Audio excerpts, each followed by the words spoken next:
പറയുകയാണ്, try attending A zazen sitting. ഇപ്പം നമ്മൾ ഇതിനെക്കുറിച്ച് മുമ്പും പറഞ്ഞിരുന്നു കുറേ വീഡിയോസിന് മുമ്പ്. പക്ഷേ ഈ അടുത്ത സമയത്ത് ഈ ഇടയ്ക്കായിട്ട് നമ്മൾ പറഞ്ഞ കുറേ വീഡിയോസിൻ്റെ ഒരു റിലേറ്റഡ് ആയിട്ടാണ് ഈ വീഡിയോ പറയുന്നത്. അതായത് നമ്മൾ മുമ്പ് പറഞ്ഞിരുന്ന വീഡിയോസിനെ കുറിച്ചാണെങ്കിൽ ഇത്രയേ ഉള്ളൂ, നമ്മൾ ഒന്നിനെയും കുറിച്ച് ചിന്തിക്കേണ്ട ആവശ്യമില്ല, നമ്മുടെ മൈൻഡിനെ ഫ്രീ ആക്കുക എന്നുള്ളതിനെ കുറിച്ച് പറഞ്ഞല്ലോ.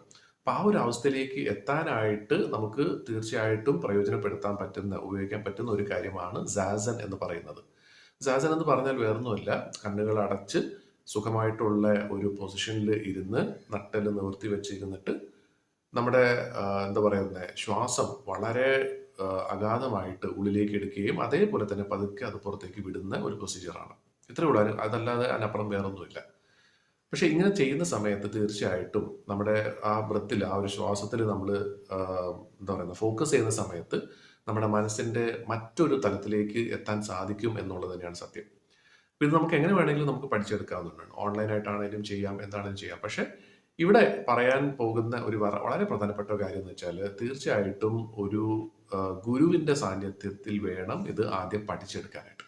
അത് പഠിച്ച് നമ്മൾ അതിൽ ഒരല്പം എന്താ പറയുക, പ്രാവീണ്യം കിട്ടിയതിന് ശേഷം നമുക്ക് വേണമെങ്കിൽ സ്വന്തമായിട്ട് വീട്ടിലാണെങ്കിലും ഇരുന്ന് ചെയ്യാം.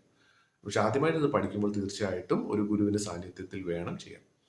അപ്പൊ ഈ പുസ്തകം എഴുതിയിരിക്കുന്ന ഓഥർ ശരിക്കും പറഞ്ഞാൽ ഒരു സെൻ ബുദ്ധ ക്ഷേത്രത്തിന്റെ പുരോഹിതനാണ്, പ്രധാനപ്പെട്ട പുരോഹിതനാണ്. അപ്പൊ അദ്ദേഹം പറയുന്നത് വെച്ചാൽ, ആ ഒരു ക്ഷേത്രത്തിൽ സ്ഥിരമായിട്ട് ആളുകൾ വരാറുണ്ട്. ആഴ്ചയിൽ ഒരിക്കൽ അവരെയൊക്കെ ഇരുത്തിയിട്ട്, അന്ന് വരുന്ന ആളുകളെയൊക്കെ ഇരുത്തിയിട്ട് ഈ പറഞ്ഞ പോലെ സെൻ സിറ്റിംഗ് എന്ന് പറഞ്ഞൊരു കാര്യം ചെയ്യാറുണ്ട്.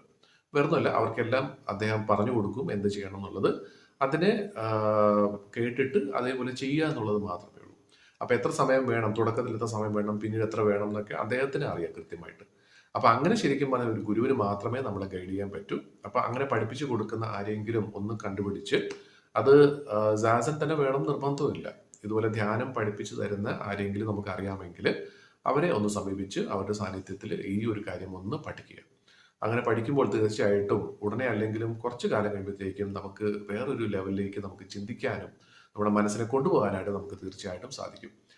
എന്താ കാര്യം എന്ന് വെച്ചാൽ, വീണ്ടും ആവർത്തിച്ച് പറയുന്ന ഒരു കാര്യം ഇതാണ്: പ്രപഞ്ചത്തിലെ ഏറ്റവും ശക്തമായിട്ടുള്ള ഒരു കാര്യം എന്ന് പറയുന്നത് മനുഷ്യ മനസ്സാണ്. ആ മനസ്സിന്റെ ആ ഒരു ഫുൾ എന്താ പറയുക, പൊട്ടൻഷ്യൽ നമ്മൾ യൂസ് ചെയ്യുന്നില്ല എന്നുള്ളതാണ് വസ്തുത.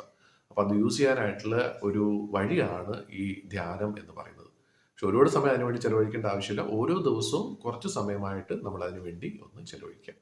അപ്പൊ ഈ രീതിയിൽ ഈ സാസൻ ആണെങ്കിലും ധ്യാനമാണെങ്കിലും അതുവഴി നമ്മുടെ മനസ്സിന്റെ അങ്ങേയറ്റം കാര്യങ്ങൾ നമുക്ക് കണ്ടെത്താൻ, കഴിവുകൾ നമുക്ക് കണ്ടെത്താനായിട്ട് സാധിക്കട്ടെ എന്ന് ആശംസിക്കുന്നു.